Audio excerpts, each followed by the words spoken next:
हथियार मिला है। 4 लाख कीमत की है ब्रांडेड पिस्टल।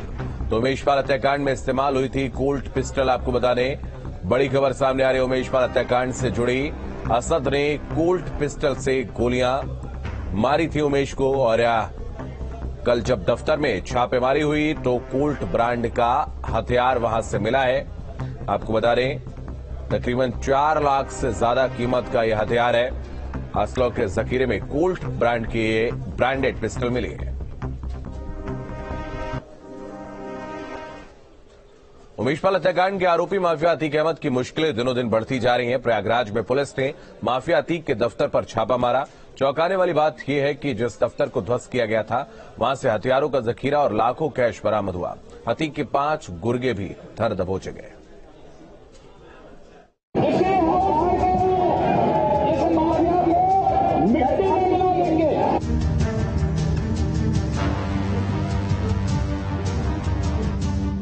लाखों का कैश, 11 पिस्टल, जिंदा कारतूस और मैगजीन, ये तमाम चीजें उस माफिया अतीक अहमद के दफ्तर से बरामद हुई हैं, जिसे मिट्टी में मिलाने की कसम सीएम योगी ने खाई है। ये तस्वीरें देखकर आप अंदाजा लगा सकते हैं कि जेल में बंद होने के बावजूद अतीक अहमद किस तरह अपना माफिया राज कायम रखना चाहता है। लेकिन यूपी पुलिस भी अतीक और उसके गुर्गों के मंसूबों को कामयाब नहीं होने दे रही। उमेश पाल हत्याकांड के बाद माफिया के खिलाफ यूपी पुलिस का ताबड़तोड़ एक्शन जारी है। इसी कड़ी में पुलिस ने प्रयागराज में अतीक अहमद के दफ्तर पर छापा मारा। पुलिस ने अतीक के दफ्तर से 11 पिस्टल, जिंदा कारतूस और मैगजीन बरामद की हैं। बड़ी बरामदगी और जिस तरह से सूचना मिली थी, उसके बाद ये पूरी तस्वीर आप देखें किस तरह से सामने आई है और लगातार नए खुलासे हो रहे हैं। जो रिकवरी हुई है इनसे संबंधित वो मैं आपको बता रहा हूँ। इनसे 5 पिस्टल मिली हैं, 5 पिस्टल, 5 तमंचा और 1 मैगजीन कोल्ट 45 ऑटो, 10 की कैपेसिटी वाली ये मैगजीन है। ये इनके पास से बरामद हुई है। जो एमिनिशन इनके पास से बरामद हुआ है वो टोटल एमिनिशन 112 है। अतीक अहमद के चकिया ऑफिस के सामने का हिस्सा काफी पहले ही बुलडोजर से ध्वस्त कर दिया गया था, और जब भारी पुलिस बल की मौजूदगी में वहां तलाशी ली गई तो हथियारों के साथ 72,37,000 कैश भी बरामद हुआ है।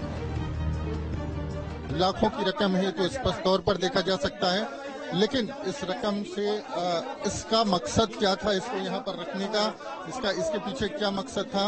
अभियुक्त अतीक के अहमद के जो कार्यालय से बरामदगी हुई है वो 72,37,000 ये प्रिलिमिनरी काउंटिंग में है। इस प्रकार से अगर जामा तलाशी और बरामदगी अलग अलग जो चीज है उसको हम जोड़ दें तो जोड़ने पे टोटल 74,62,000 की रिकवरी हुई है। एक तरफ अतीक के ऑफिस से असलहे बरामद हुए तो दूसरी तरफ उसके गुर्गों पर भी प्रचंड प्रहार जारी है। उमेश पाल हत्याकांड के खुलासे में जुटी पुलिस ने धूमनगंज के जयरामपुर से अतीक के 5 गुर्गों को धर दबोचा है। पुलिस ने नियाज अहमद, मोहम्मद सजर, कैस अहमद, राकेश कुमार उर्फ लाला और अरशद कटरा को गिरफ्तार किया है। 5 व्यक्तियों की गिरफ्तारी की गई है। इन 5 व्यक्तियों के नाम हैं नियाज अहमद, ये धूमनगंज प्रयागराज के हैं, मोहम्मद सजर धूमनगंज प्रयागराज, राकेश कुमार कौशाम्बी पश्चिम शरीरा थाना के हैं, मोहम्मद अरशद खान उर्फ अरशद कटरा कर्नलगंज प्रयागराज। इन तमाम गुर्गों पर उमेश पाल हत्याकांड में शामिल होने का आरोप है। पुलिस ने बताया कि असद ने इंटरनेट कॉल पर अतीक और अशरफ से बात कराई थी। नियाज अहमद ने उमेश पाल की रेकी की थी। मोहम्मद सजर ने असद को आईफोन दिया था। ये उमेश पाल की लोकेशन अतीक और अशरफ को देता था। कैस अहमद माफिया अतीक के घर में कई साल से ड्राइवर है। इसको असद ने अपने घर पे बुलाकर एक आईफोन दिया था और उस आईफोन में कुछ कॉन्टैक्ट्स पहले से सेव थे। नियाज अहमद जो है उसको असद ने फोन पर इंटरनेट के माध्यम से अभियुक्त अतीक और अभियुक्त अशरफ से बात करवाई थी। नियाज को रेकी का काम सौंपा गया था। उमेश पाल हत्याकांड में नामजद अतीक अहमद गुजरात की एक जेल में बंद है और इसी हत्याकांड में शामिल अतीक की पत्नी शाइस्ता परवीन और उसके 2 बेटे फरार हैं। अब यूपी पुलिस अतीक और उसके गुर्गों पर कोई नरमी नहीं बरत रही, माफिया को मटियामेट करने में जुटी है। प्रयागराज से मानवेंद्र प्रताप सिंह के साथ टीम न्यूज स्टेट। प्रयागराज में बाहुबलीपुर सांसद अतीक अहमद के चकिया के दफ्तर में 74,62,000 रुपए कैश बरामद हुआ। अतीक अहमद के इस कार्यालय का जायजा लिया संवाददाता मानवेंद्र प्रताप सिंह ने।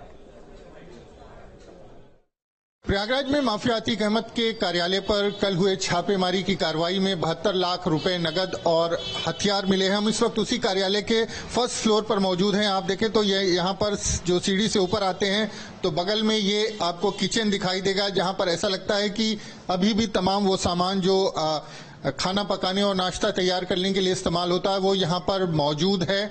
और ये बड़ा किचन है और बड़े किचन से जब हम और अंदर की तरफ आते हैं तो आपको ये एक कमरा दिखाई देगा। ये बैठक का जैसा लगता है कि कुछ लोगों के साथ अगर पर्सनल बातचीत या पर्सनल मीटिंग करनी हो उसके काम आ सकता है। और इसके बाद जब बैठके से हम आगे की तरफ चलते हैं तो एक ये छोटा सा रूम यहाँ पर आपको दिखाई देगा जो स्टोर रूम जैसा है।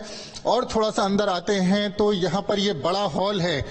ये जो है ये बहुत बड़ा हॉल है। अतीक अहमद के तमाम जो राजनीतिक कार्यक्रम थे उसको लेकर के मीटिंग यहीं पर होती थी। आप देखें तो अतीक अहमद के यहाँ पर पोस्टर्स अभी भी आपको चस्पा मिल जाएंगे। और जिस तरह से यहाँ पर ये देखिए फाइलों का एक बड़ा जखीरा आप देख सकते हैं। अतीक अहमद के खिलाफ 100 से ज्यादा मामले दर्ज हैं और उन तमाम मामलों की जो पैरवी होती थी उसके लिए वकीलों की भारी भरकम टीम भी लगाई जाती थी। तो तमाम जो सरकारी दस्तावेज हैं और जो मुकदमे उनसे जुड़े फाइल पेपर्स अभी भी यहाँ पर मौजूद हैं। तो देखें कि अतीक अहमद से जुड़े जो तमाम दस्तावेज हैं, जब अतीक अहमद ने चुनाव लड़ा होगा सुल्तानपुर लोकसभा क्षेत्र से समाजवादी पार्टी के उम्मीदवार अतीक अहमद, एक यहाँ पर ये पोस्टर भी आपको देखने को मिल जाएगा। आप देखें यहाँ पर उन कैंडिडेट्स की पूरी सूची है और यहाँ पर 14वें नंबर पर अतीक अहमद का नाम है। तो ये बड़ा हॉल है और ये बताया जाता है कि अतीक अहमद का एक तरह से वॉर रूम था चुनाव का। यहाँ पर तमाम जो रणनीतियां थी वो तैयार होती थी। और इसके अलावा अगर हम बाद में थोड़ा सा और आगे चलते हैं, ये बड़ा हॉल है, यहाँ पर तमाम जो मीटिंगें होती थी वो होती थी। और थोड़ा सा अगर हम अंदर चलें तो एक कमरा ऐसा है जो एक तरह से आरामगाह जैसा दिखाई देता है। अगर आप देखें तो यहाँ पर कोई फर्नीचर नहीं है। यहाँ पर इस तरह से ये जो है बेडिंग एक तरह से बनाई गई है ताकि लोग इस पर आराम कर सकें। और तमाम तरह की इसको लेकर के चर्चाएं भी हैं कि इसका इस्तेमाल लोग एक तरह से यहाँ पर ऐशगाह की तौर पर करते थे लोग यहाँ पर। और यहाँ पर अगर हम बात करें तो अभी भी यहाँ पर जो है तमाम ऐसी चीजें मिल जाएंगी जिनका संबंध अतीक अहमद से, अतीक अहमद के राजनीतिक जो करियर था उससे और आपराधिक जो मुकदमे थे उनसे जुड़ी जो तमाम फाइलें हैं वो अभी भी यहाँ पर देखी जा सकती हैं। और लगातार यहाँ पर जो पुलिस की कार्रवाई कल देखने को मिली थी उसके बाद यहाँ से पैसे, भारी नकदी और हथियार भी बरामद हुए थे। प्रयागराज से वीडियो जर्नलिस्ट विवेक श्रीवास्तव के साथ मानवेंद्र प्रताप सिंह, न्यूज स्टेट, उत्तर प्रदेश। उमेश पाल हत्याकांड पर एसटीएफ का लगातार एक्शन जारी और इसी कड़ी में माफिया अतीक की पत्नी शाइस्ता परवीन पर बड़ी कार्रवाई हो सकती है, जिसके तहत माफिया की पत्नी के खिलाफ लुकआउट नोटिस जारी हो सकता है, जिसके बाद शाइस्ता परवीन विदेश नहीं जा पाएगी। पुलिस असद के खिलाफ भी जानकारी जुटाने में लगी है।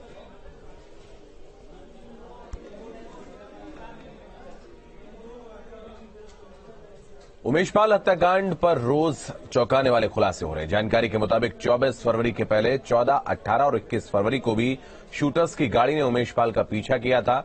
उमेश पाल बार बार हत्या की आशंका जता रहे थे। उमेश पाल हत्याकांड में प्रयागराज पुलिस की बड़ी नाकामी सामने आई है। 24 फरवरी को उमेश पाल की हत्या से पहले 14 को, 18 को और 21 को भी उमेश पाल को मारने की कोशिश की गई थी और बाकायदा जो शूटर्स की गाड़ी है वो उमेश पाल के पीछे लगी थी।